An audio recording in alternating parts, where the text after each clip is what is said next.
اس کی سزا بھگتتے وقت بھی ایک ایک بال اور ایک ایک رونگٹے تک کو، ایک ایک روئے تک کو اس کی تکلیف کا احساس ہونا چاہیے. اور سب کے سامنے سزا اس لیے تاکہ کسی دوسرے کی ہمت نہ پڑے کہ کسی کی ماں بہن بیٹی پر دوبارہ نظر ڈال سکے. اللہ کے نبی نے فرمایا جاؤ اس عورت کو سزا دے دو، سنسار کر دو، پتھروں سے مار مار کر ہلاک کر دو، سینے کے برابر گاڑ دو.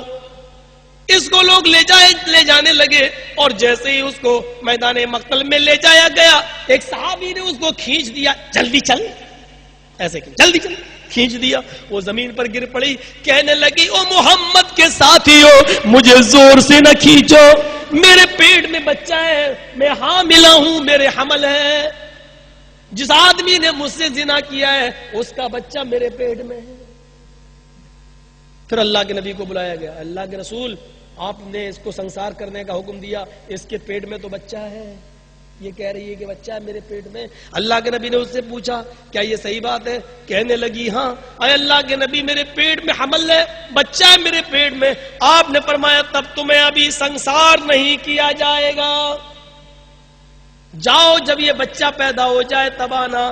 کہنے لگی اللہ کے نبی جائز بچہ نہیں ہے، ناجائز ہے، حرام کا بچہ ہے، غلط تعلقات کی بنیاد پر ٹھہر گیا ہے.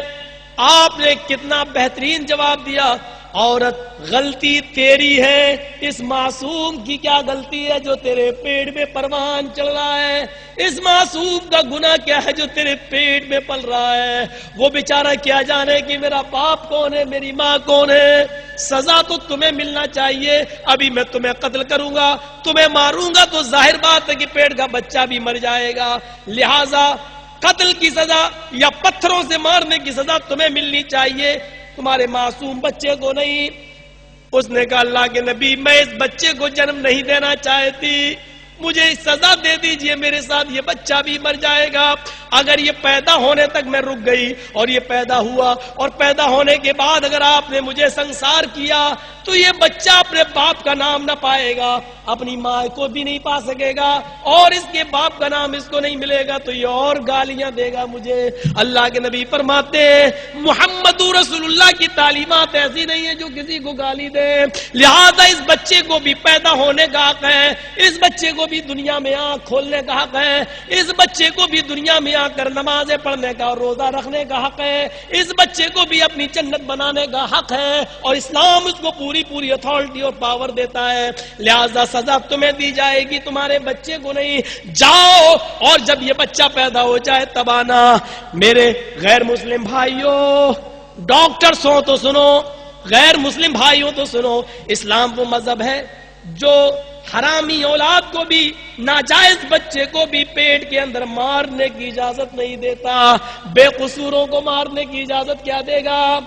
بم دھماکوں کی اجازت کیا دے گا؟ تاج ہوٹل پہ حملوں کی اجازت کیا دے گا؟ مکہ مسجد اور مالیگاؤں بم دھماکوں کی اجازت کیا دے گا؟ دلی کے لال قلعے کو اڑانے کی اجازت کیا دے گا؟ یہ اسلام تو وہ مذہب ہے، محمد رسول اللہ تو وہ نبی ہے، اور ایسی رحمت ہے کہ ماں کے پیٹ میں پلنے والا ناجائز بچہ جو ابھی علقہ کی شکل میں، خون کے لوتھڑے کی شکل میں، ابھی اس میں روح بھی نہیں ڈالی گئی ہے، لیکن اس بچے کو بھی مارنے کی اجازت نہیں دے رہے ہیں. ذرا تصور کیجئے اسلام کی رحمت، ناجائز بچے کو بھی مارنے کی اجازت نہیں. مسلمانوں تم تو اپنے جائز بچے گروا دیتے ہو، مسلمانوں تم اپنی جائز اولادیں گرا دیتے ہو، مسلمانوں تم تو اپنی 4-5 لڑکیوں کے بعد پھر کوئی لڑکی تو تم حمل ساقط کرا دیتے ہو.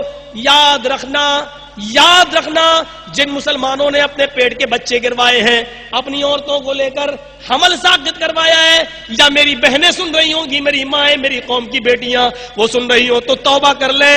اگر انہوں نے ایسا کیا ہے، جو عورت اپنے پیٹ کا بچہ گراتی ہے، اپنے پیٹ کا بچہ گراتی ہے، وہ بچہ چاہے جائز ہو یا ناجائز، اگر غلطی سے زنا کر بیٹھی اور حمل ٹھہر گیا، وہ بچہ جائز ہو یا ناجائز، اگر کسی عورت نے اپنے پیٹ کا بچہ گروایا، حمل ساقط کروایا، وہ لڑکا ہو یا لڑکی، قیامت کے دن اس بچے کو اللہ زبان دے گا، ہاتھ دے گا، پیر دے گا۔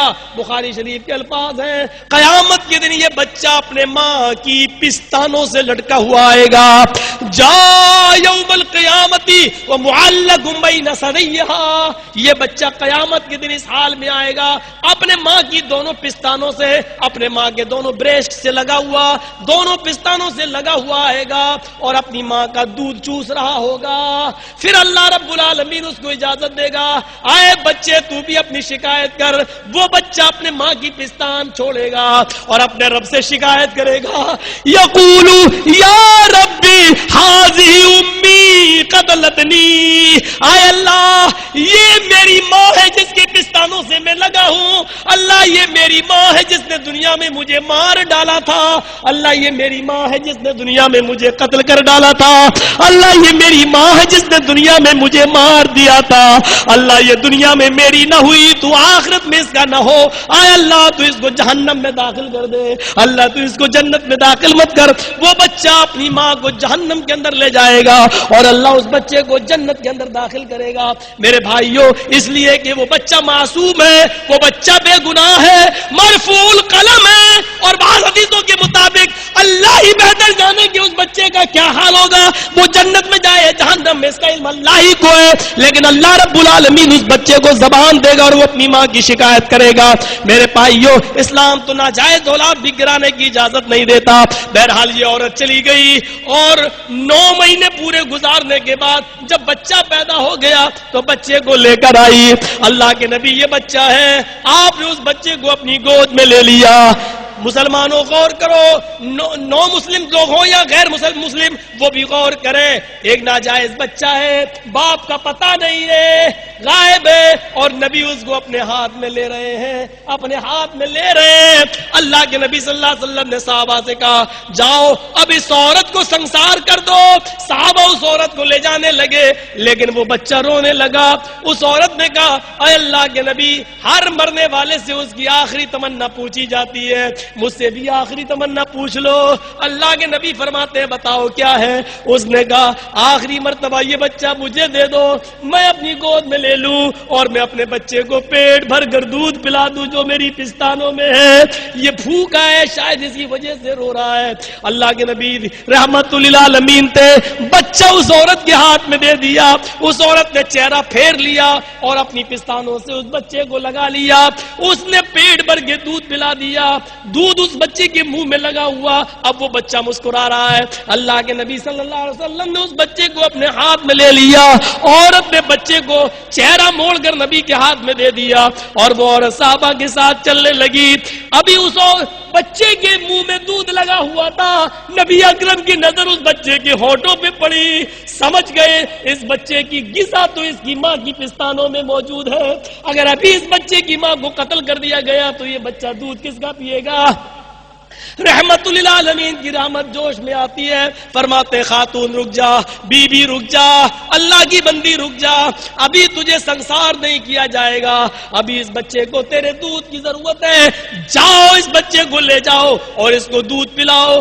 جب یہ بچہ دودھ پینا چھوڑ دے، روٹی کھانا شروع کر دے، تب لے کر آنا، تب تمہیں سنسار کیا جائے گا۔ اللہ کے نبی نے اس بچے کو دے دیا اور وہ لے کر گئی۔ کوئی 14 دن کی ریمانڈ نہیں ہے، کوئی پولیس کسٹڈی نہیں ہے۔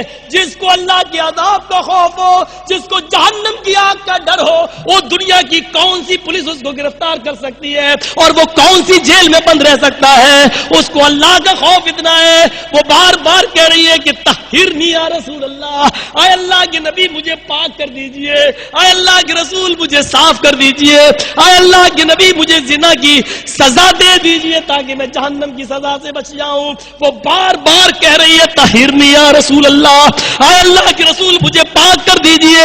جب وہ روٹی کھانا شروع کر دیا اور دودھ پینا بھی چھوڑ دیا، تب وہ لے کر آئی شریعت محمدی میں اب کوئی بہانہ بھی نہیں تھا اور نبی کے پاس بھی اب کوئی بہانہ نہیں تھا، لہذا اس عورت کو اور چھوڑا جائے اب شریعت میں کوئی گنجائش بھی باقی نہیں تھی۔ آپ نے اس بچے کو لے کر کسی صحابی کے حوالے کر دیا، تم اس کو پالو پوسو بڑا کرو کھلاؤ پلاؤ، اور اس عورت کو حکم دیا جاؤ اس کو سنسار کر دو۔ اس کو سینے کے برابر گاڑ دیا گیا اور صحابہ نے پتھر مارنا شروع کیا۔ پہلا پتھر خالد ابن ولید نے مارا، سر پھٹ گیا اور خون کے فوارے سے ان کے کپڑے گندے ہو گئے۔ انہوں نے کچھ برے جملے اپنی زبان سے نکال دیے اور فرمایا سکلت کا سواکل، کھونے والیاں تجھے کھو دیں، ستیہ ناش جائے تیرا، زانیہ بد چلن عورت، تیرے خون نے میرے کپڑے خراب کر دیے۔ اللہ کے نبی کو جب یہ پتا چلا تو آپ نے خالد ابن ولید سے بولنا چھوڑ دیا۔ 3 دن کے بعد حضرت خالد کہتے ہیں اللہ کے رسول اگر آپ مجھ سے کلام نہیں کریں گے تو اللہ مجھ سے ناراض ہوگا اور میری آخرت برباد ہو جائے گی، بتائیے بات کیا ہے؟ آپ نے کہا خالد تم نے اس عورت کو بہت برے جملے کہے تھے۔ فرمایا اللہ کے رسول وہ بد چلن تھی، ناپاک تھی، گندی تھی، زانیہ تھی، اس کے خون کے چھینٹوں نے میرے کپڑے خراب کر دیے۔ آپ نے کہا خالد زبان کو لگام دو، وہ پیدائشی بد چلن نہ تھی، وہ عادتاً بد چلن نہیں تھی، ایک بار اس سے غلطی ہو گئی، اس نے زنا کر لیا لیکن اس نے پاک سچی توبہ کر لی۔ اے خالد اس نے ایسی توبہ کی ہے، یعنی اس نے سزا بھگت کر سنسار ہو کر پتھروں سے مار کھا کر ایسی توبہ کی ہے، اگر اس عورت کی اس توبہ کو اس مدینے کے 70 گناہگاروں پہ ڈال دیا جائے تو اس مدینے کے 70 گناہگار جنت کے اندر چلے جائیں گے۔ یہ اسلام کی رحمت ہے جو ایک معصوم